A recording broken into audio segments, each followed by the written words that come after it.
Hello friends, real motivational कहानी YouTube channel में आपका स्वागत है। आज की कहानी है भगत सिंह, राजगुरु और सुखदेव जो 1971 में देश के खातिर हंसते हंसते फांसी के फंदे पर झूल गए। तो आज की वीडियो में उन सब की कहानी, फांसी क्यों दी गई और एक दिन पहले फांसी के फंदे पर क्यों लटका दिया गया, इन देश के वीरों की कहानी शुरू होती है सन 1928 में। इंडिया में अंग्रेजों की हुकूमत थी। लाला लाजपत राय की अगुवाई में इंडिया ने विरोध प्रदर्शन शुरू किया और उन विरोध प्रदर्शन को रोकने के लिए अंग्रेजों ने लाठीचार्ज कर दिया। लोगों पर खूब लाठियां चलाई गई। लाला लाजपत राय बुरी तरह से घायल हो गए। उसके 18 दिन बाद लाला लाजपत राय ने दुनिया में आखिरी सांस ली। लाला लाजपत राय की मौत से क्रांतिकारी में काफी गुस्सा था। तय हुआ कि बदला लिया जाएगा। उसकी अगुवाई भगत सिंह कर रहे थे। भगत सिंह, सुखदेव, राजगुरु कई क्रांतिकारी मिलकर जेम्स स्टॉक को मारकर बदला लेना चाहते थे। हत्या के लिए 17 दिसंबर 1928 का दिन भी तय हो गया। गलती यह हुई कि जेम्स स्टॉक की जगह दूसरे अंग्रेज अधिकारी सांडर उनका निशाना बन गया। सांडर जब रास्ता से निकल रहा था तभी भगत सिंह, राजगुरु ने उन पर गोली चला दी। सांडर की हत्या के बाद दोनों लाहौर से निकल गए।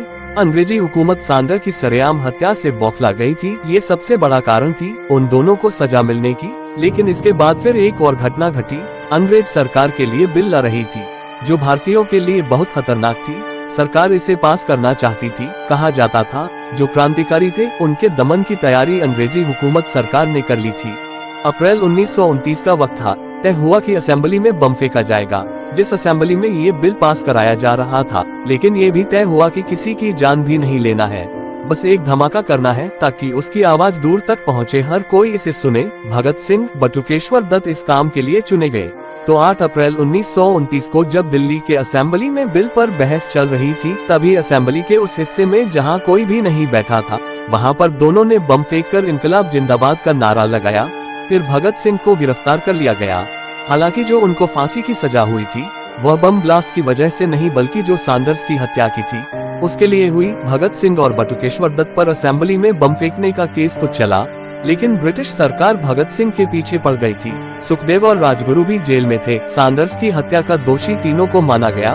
तीनों पर सांडर्स को मारने के अलावा देशद्रोह का केस चला, दोषी भी माना गया। बटुकेश्वर दत्त जो असेंबली में बम फेंक थे उसके लिए उन्हें उम्र कैद की सजा हुई, लेकिन इन तीनों को फांसी की सजा हो गई। 7 अक्टूबर 1930 को यह फैसला सुनाया गया कि भगत सिंह, सुखदेव, राजगुरु इन तीनों को फांसी पर लटकाया जाएगा और दिन तय हुआ 24 मार्च 1931। फांसी की सजा 24 मार्च को तय हुई, लेकिन इस दिन को अंग्रेजों के लिए डर का दिन के रूप में याद किया जाता है, जिसके चलते इन तीनों को 11 घंटे पहले फांसी दे दी गई।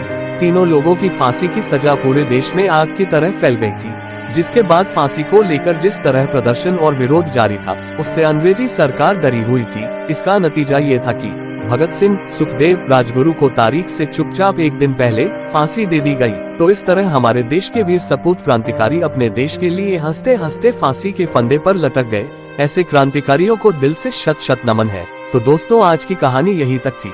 तो ऐसे ही मोटिवेशनल कहानी को देखने के लिए हमारे YouTube चैनल को सब्सक्राइब जरूर करें।